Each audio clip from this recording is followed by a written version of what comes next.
India Pakistan का ये जो मैच होने वाला है आज एशिया कप का, मत देखना। मैं आपसे रिक्वेस्ट कर रहा हूँ, विनती कर रहा हूँ। चूंकि बीसीसीआई ने, भारत सरकार ने और हमारे प्लेयर्स ने इस मैच को खेलने से डिनाई नहीं किया, तो अब ये गेंद पूरे के पूरे हमारे पाले में है कि हम क्या करें। जितने भी स्पॉन्सर्स हैं सबको बर्बाद कर दो भाई। नहीं तो अगर अब तुम कहोगे कि मैच हो रहा है, बीसीसीआई को प्रॉब्लम नहीं, भारत की गवर्नमेंट को प्रॉब्लम नहीं, तो भारत की जनता क्यों भुगते, तो भारत की आर्मी क्यों भुगते, भारत के उन 26 परिवार वाले क्यों भुगते जिनके फैमिलीज को गोली मारी गई है केवल इसलिए क्योंकि वो भारतीय थे, हिंदू थे। सब कुछ गवर्नमेंट के ऊपर मत छोड़ो, कुछ सिविक सेंस अपने ऊपर भी लो। सबको पैसे चाहिए। इंडियन गवर्नमेंट को ओलंपिक होस्ट करना है 2036 का, बीसीसीआई को पैसे चाहिए, हमारे इंडियन प्लेयर्स को पैसे चाहिए। भारत के जनता के सेंटीमेंट से किसी को मतलब ही नहीं। बहुत लोग तो ये भी कमेंट कर रहे हैं कि भाई हर जगह सेंटीमेंटल होकर नहीं सोचा जाता, लेकिन जब ऑपरेशन सिंदूर हुआ था तब तो पूरा का पूरा देश सेंटीमेंट्स में डूबा हुआ था। जब हमारे एक छोटे से बच्चे ने, जिसके परिवार वालों को, जिसके बाप को पहलगाम के आतंकियों ने ये पूछा कि तुम हिंदू हो कि मुस्लिम, उसने कहा मैं हिंदू हूं, उसको धाई से धाक दिया।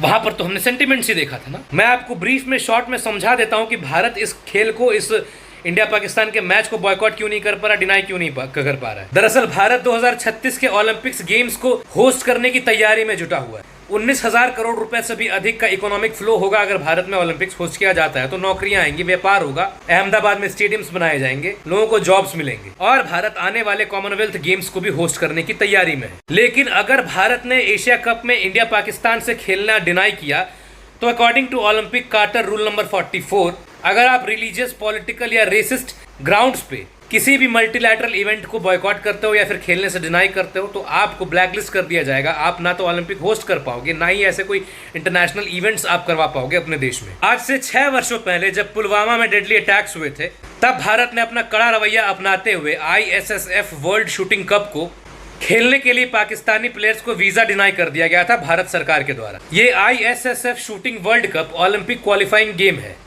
तो इसका खामियाजा IOC ने भारत को कुछ इस प्रकार भुगताया कि ना केवल आने वाले फ्यूचर इंटरनेशनल इवेंट्स को होस्ट करने से भारत पर प्रतिबंध लगा दिया गया, बल्कि 25 मीटर पिस्टल शूटिंग जो होने वाली थी भारत में ओलंपिक्स का, उस ओलंपिक क्वालिफाइंग स्टेटस को भी भारत से रिवोक कर दिया गया। भारत को IOC को यह लिखित पे गारंटी करना पड़ा कि आगे फ्यूचर में कभी भी इस प्रकार की गतिविधियां नहीं होंगी, इंटरनेशनल इवेंट्स को बाधित नहीं किया जाएगा। तब जाकर भारत से डिस्कशन स्टार्ट हुए।